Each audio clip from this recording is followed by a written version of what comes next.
Hello friends, welcome back to my YouTube channel. कैसे हैं आप लोग? काफ़ी दिनों बाद आपसे मुलाकात हो रही है। काफ़ी दिनों बाद मैं वीडियो लेकर आई हूँ आपके लिए। खास करके ये वीडियो उन लोगों के लिए है जो लोग काफ़ी मैसेजेस कर रहे थे कि जॉब प्रोफाइल किस तरह का है। Junior engineer electrical RVUNL में जिनका सिलेक्शन हो चुका है डीवी के लिए, उनके लिए वीडियो है। खास करके उन लोगों के लिए जिन लोगों को कोई दूसरी जॉब अपॉर्चुनिटी मिल रही है साथ साथ में, या फिर जो किसी दूसरी जॉब प्रोफाइल में है और वो उसे छोड़कर यहाँ आना चाहते हैं इस जॉब में। तो उन लोगों के लिए थोड़ा सा, अगर काफ़ी सैलरी से रिलेटेड इश्यूज हैं, लोगों को कन्फ्यूजन है, तो वो सारे हम यहाँ पे क्लियर करेंगे। और मैं काफ़ी टाइम से जो है नहीं बना पा रही थी videos, because I have met with an accident at least 15 days ago, and I have been advised to take the bed rest for 1.5 months, but now I am feeling somewhat fine, so here I am। Video मैं जो है आपके लिए लेकर आई हूँ। तो चलिए start करते हैं आज के लिए। अब काफ़ी थोड़ा टाइम इंटरवल से मैं आपके लिए वीडियो प्रोवाइड कराती रहूँगी जिस तरह के भी डाउट्स हैं आपको। और RSMSSB के लिए भी जल्दी ही हम स्टार्ट करने वाले हैं, जैसे ही मैं थोड़ा सा जो है ठीक हो जाऊँगी उसके बाद। तो चलिए स्टार्ट कर लेते हैं। आज जो भी हमें देखना है यहाँ पे वीडियो में डिस्कस करना है, पहले तो मैं आपको सैलरी स्लिप दिखा रही हूँ जो प्रेजेंट की सैलरी स्लिप है। 2018 बैच में जो RV UNL इलेक्ट्रिकल का एग्ज़ाम हुआ था, और उन जो उस टाइम पे जिनका सिलेक्शन हुआ था उनसे रिलेटेड एक सैलरी स्लिप मैं यहाँ पर लेकर आई हूँ आपके लिए। तो आप देख सकते हैं यहाँ पर जो है आपका बेसिक पे जो है आपकी प्रोबेशन के बाद का है। ये पे स्केल आप यहाँ पर अगर देखेंगे तो ये आपका पे स्केल है। तो पे स्केल पे भी 2 लेवल में आते हैं। आप 9300 पे स्केल है आपका। और आपका बेसिक पे जो है वो 34,800 है। ये प्रोबेशन के बाद में है, ठीक है। तो ये आपका बेसिक पे है। बाकी सारे आपके DA HRA सब हैं। और उसके बाद आपका टोटल जो ग्रोस सैलरी बनता है, इसी जो है जनवरी मंथ की पे स्लिप है ये, तो उसके हिसाब से 53,002 रुपीज़ आपकी ग्रोस सैलरी बनती है, जिसमें CPF आपका डिडक्ट हो जाता है 5,471। एंड नेट जो सैलरी है आपकी 47,531 है। तो ये ऑलमोस्ट 3.5 months जो है हो चुके हैं 2018 बैच को। तो आप देख सकते हैं इस हिसाब से। और जब आप बात करते हैं प्रोबेशन के टाइम पे, तो 2 साल आपको जो है 2018 वालों की बात करें तो आपका जो था बेसिक वो 23,800 था, जिसके अंदर से आपको मिलता था 23,700। और ये था आपका 20,800, ठीक है, समथिंग कुछ रुपीज़ ऐसे करके आपको जो है प्रोबेशन 2 साल में ये आपको सैलरी मिलने वाली है। क्योंकि प्रोबेशन पीरियड जो है आपका उस टाइम पे कुछ भी अलाउंसेस नहीं मिलते हैं, DA HRA ये सब नहीं मिलते हैं। तो आपको इतनी आपकी सैलरी मिलती है 20,800 समथिंग रुपीज़ आपका जो है होता है। 2 साल का आपका प्रोबेशन पीरियड है। प्रोबेशन पीरियड ऑलमोस्ट सबका क्लियर हो जाता है।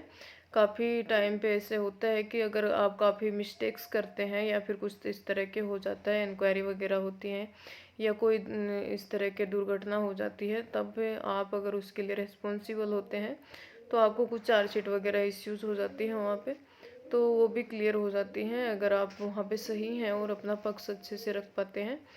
तो उन लोगों के लिए थोड़ा सा है कि थोड़ा टाइम लग जाता है प्रोबेशन क्लियर होने में। बाकी अगर आप अपनी ईमानदारी से जॉब कर रहे हैं और सारी चीज़ें ध्यान में रख रहे हैं वहाँ की, तो आपका जो है 2 साल ख़त्म होते होते 2 साल ख़त्म होने पर आपका प्रोबेशन अच्छे से क्लियर हो जाता है सबका। ऑलमोस्ट मेरे बैच की अगर बात करें तो मुझे जहाँ तक लगता है सबका हो चुका है प्रोबेशन क्लियर। तो आपको प्रोबेशन में ज़्यादा दिक्कत आएगी नहीं। इसके बाद हम बात करते हैं कि जॉब प्रोफाइल किस तरह का है। तो हर एक उसमें अलग अलग जॉब प्रोफाइल है। जैसे अगर आप जनरेशन की बात करें और ये जो है आपका ट्रांसमिशन की बात करें या फिर डिस्ट्रीब्यूशन की बात करें, तो सब में अलग अलग है। जनरेशन और ट्रांसमिशन में आपको पता है कि ओवरऑल राजस्थान में आपकी पोस्टिंग कहीं भी होती है, रिमोट एरियाज़ में होती है, प्लांट्स में पोस्टिंग होती है, उस हिसाब से आप देख सकते हैं। और जो वर्क है, जो अगर सीटिंग की है, अगर आपकी किसी प्लांट में है तो वहाँ पे इतना वो नहीं है आपका, बस लोकेशन का रहता है, थोड़ा रिमोट लोकेशंस मिल जाती हैं। डिस्ट्रीब्यूशन की बात करें तो यहाँ पे आपके 3 डिस्कॉम आते हैं, जयपुर, अजमेर एंड जोधपुर डिस्कॉम होते हैं। तो तीनों में इंटर डिस्कॉम कोई भी पॉलिसी है नहीं अभी ट्रांसफ़र की, जयपुर डिस्कॉम में है तो आपके सिर्फ जयपुर डिस्कॉम में जितने डिस्ट्रिक्ट्स आते हैं वहाँ पर ही पोस्टिंग होती है। और अगर अजमेर डिस्कॉम में है तो भी ऐसा ही है, और जोधपुर में भी यही होता है। अब अगर बात करें तो मैं जयपुर डिस्कॉम की बात करती हूँ यहाँ पे। तो आपकी पोस्टिंग जो है रूरल एरिया में भी हो सकती है और सिटी एरिया में भी हो सकती है। तो अभी फ़िलहाल जो पॉलिसी चल रही है उसके हिसाब से मुझे लगता है कि आपका जो एड्रेस पड़ता है उसके नियरेस्ट आपको लोकेशन मिल जाएगी पोस्टिंग की, क्योंकि अभी इसी तरह की पॉलिसीज़ कुछ चल रही हैं डिस्कॉम के अंदर। तो आपको अगर रूरल एरिया पास में पड़ रहा है या रूरल एरिया से बिलोंग कर रहे हैं, जयपुर जैसे जिस तरह जयपुर की बात करें तो जयपुर में सिटी में जेसीसी आता है आपका जयपुर सिटी सर्किल, और एक आता है आपका जेपीडीसी। तो ये है आपका डिस्ट्रिक्ट सर्किल, ठीक है, पूरा रूरल एरिया। तो आपका अगर सिटी में बिलोंग करते हैं तो भी आपको जेपीडीसी मिल सकता है, रूरल एरिया में पोस्टिंग हो सकती है आपकी, क्योंकि जयपुर पूरा डिस्ट्रिक्ट जो है एक ही है आपका। तो सिटी में अगर है तो रूरल में मिल सकती है पास में पोस्टिंग, उसमें कोई वो नहीं है आपको सोचने की।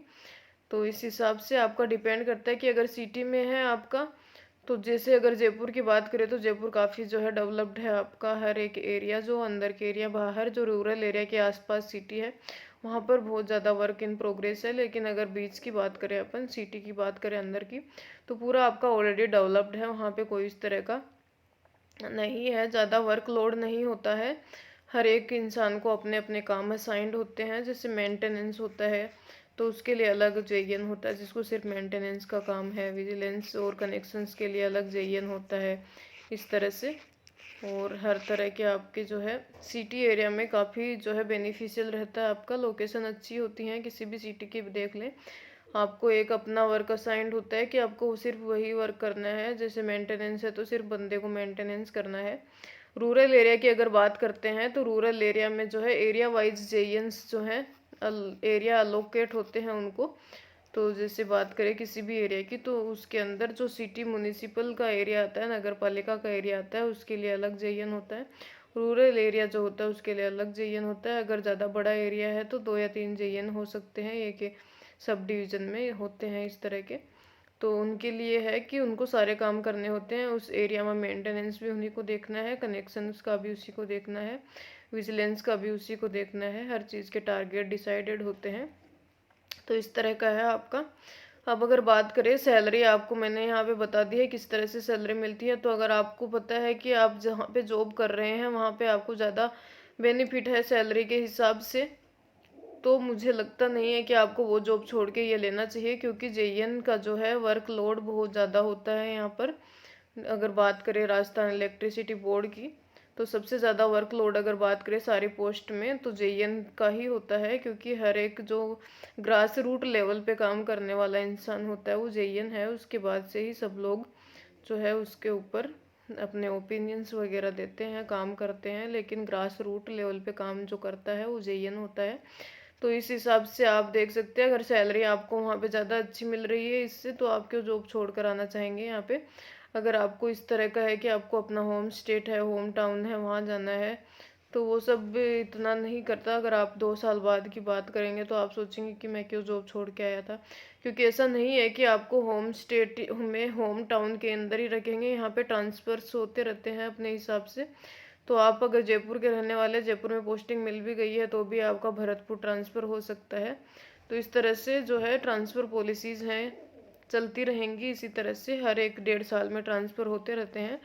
तो उसी बिल्कुल भी वहम में आपको रहना नहीं है कि आप होम टाउन चले जाएंगे, ये इस तरह का। अगर आपको अच्छी जॉब है, पे स्केल अच्छा है आपका, तो मैं बिल्कुल आपको एडवाइस नहीं करूँगी कि आप अपनी जॉब छोड़कर यहाँ आएँ। लेकिन अगर आप जो है एक है आपका कि जॉब में इंटरेस्ट नहीं है, या आपकी लो प्रोफाइल की जॉब है, इस तरह की सैलरी बराबर से मिल रही है लेकिन अदर स्टेट में है, तो ज़रूर आप आ सकते हैं यहाँ पे। क्योंकि जो है वर्क जॉब प्रोफाइल काम बहुत ज़्यादा है, वर्कलोड ज़्यादा है बहुत रूरल एरिया में, लेकिन जो है अच्छा है, मतलब लगता है काम करते हैं तो काफ़ी अच्छा लगता है, लोग जानते हैं रूरल एरिया में। आप जानते हैं अगर आप कुछ लोगों का ऐसा है कि सिर्फ हमें जॉब करना है, हमें बिल्कुल ये सब नहीं ध्यान रखना है इन चीज़ों का, हमें सिर्फ अपने पैसे से मतलब है तो हम कहीं भी जॉब कर लेंगे अच्छे से, या फिर हमें लोगों से कोई मतलब नहीं है। कुछ लोग इस तरह के होते हैं जो सिर्फ पब्लिक इंटरेस्ट में काम करते हैं, लोगों के लिए काम करते हैं, लोगों के लिए काम करना चाहते हैं, तो उनके लिए काफ़ी अच्छी जॉब है क्योंकि आपको पता है कि जेईएन ही होता है जिसको पब्लिक जानती है, जिससे लोग काम कराते हैं अपने, जिसके पास अपनी शिकायतें लेकर जाते हैं, क्योंकि वही ग्रास रूट लेवल पे जाके काम करता है, वो सारे काम कराता है। पब्लिक से जो इंटरेक्शन होता है वो जेईएन का ही होता है सबसे ज़्यादा। तो उस हिसाब से आप देखें, एक इंस्पिरेशन के हिसाब से देखें तो काफ़ी अच्छा जॉब है। बाकी मैंने आपको बता दिया सैलरी वाइज जॉब प्रोफाइल कैसा है, तो आप अपना दिमाग थोड़ा सा अप्लाई कर सकते हैं कि आपको जॉब लेना है या नहीं लेना है। उसके अलावा इसके अंदर ये है कि 2 साल के लिए आपका एक बॉन्ड होता है, आई थिंक ध्यान नहीं है मुझे, 2 लाख के आसपास का। तो अगर आप 2 साल प्रोबेशन से पहले अगर जॉब छोड़ना चाहते हैं तो आपको वो पे करना होता है। बॉन्ड आपको जो ज्वाइनिंग के टाइम पे ही देना होगा, वो आपको जब ज्वाइनिंग के लिए आ जाएगा उसमें बता दिया जाएगा कि आपको इस तरह का बॉन्ड बनवाना है एक। तो अगर आप 2 साल के अंदर किसी दूसरी जॉब में जा रहे हैं तो आपको वो बॉन्ड जो है उसको पे करना पड़ेगा। तो ये यहाँ पे थोड़ा सा है, तो ये भी मैं आपको अभी बता देती हूँ। इसके अलावा कोई मुझे लगता नहीं है कोई चीज़ रह गई है। तो ये सारी चीज़ें आप ध्यान में रख सकते हैं। इसके बाद आप डिसाइड कर सकते हैं आपको इस जॉब में आना है या नहीं आना है। तो अगर आप ऑलरेडी किसी पीएसयू में जॉब कर रहे हैं तो बिल्कुल छोड़ने की ज़रूरत नहीं है, क्योंकि यहाँ पे काफ़ी लोग जो पीएसयू से छोड़ के आ जाते हैं, जैसे असिस्टेंट मैनेजर है बैंक में, लेकिन वो अदर स्टेट्स में है और अपने होम टाउन आना चाहते हैं, तो काफ़ी जो है काफ़ी लोगों को बेनिफिट भी है, क्योंकि हर एक इंसान का अपना इंटरेस्ट होता है किस तरह से काम करना है। कुछ लोग जो है दुखी भी हो जाते हैं कि नहीं गलत किया मैंने, ये जॉब क्यों छोड़ कर आया था या क्यों छोड़ कर आई थी, मैं इसी जॉब में रहता तो ज़्यादा अच्छा था, यहाँ पे मैं दुख पा रहा हूँ थोड़ा इस तरह का। तो वो सबका अपना अपना होता है, आपका किस तरह का व्यक्तित्व है उस हिसाब से आप देख सकते हैं। बाकी आप सब लोग जब ज्वाइन करेंगे तो बेशक मुलाकात होगी आप सबसे। तो आई थिंक हो गया है जितना भी था, बाकी मैं वीडियो धीरे धीरे लेकर आती रहूँगी जिससे मेरी तबीयत में थोड़ा सुधार होगा। तो आज के लिए इतना ही। चैनल को सब्सक्राइब कर लीजिए और वीडियो को लाइक करें, बेल आइकन प्रेस कर लीजिए आने वाले वीडियोस के लिए। और RSM SSB की तैयारी करते रहें, चैनल को सब्सक्राइब कर लें, और काफ़ी वीडियोस हम सीरीज़ लेकर आएंगे जल्दी ही। तो आज के लिए इतना ही। Thank you so much. Have a nice day.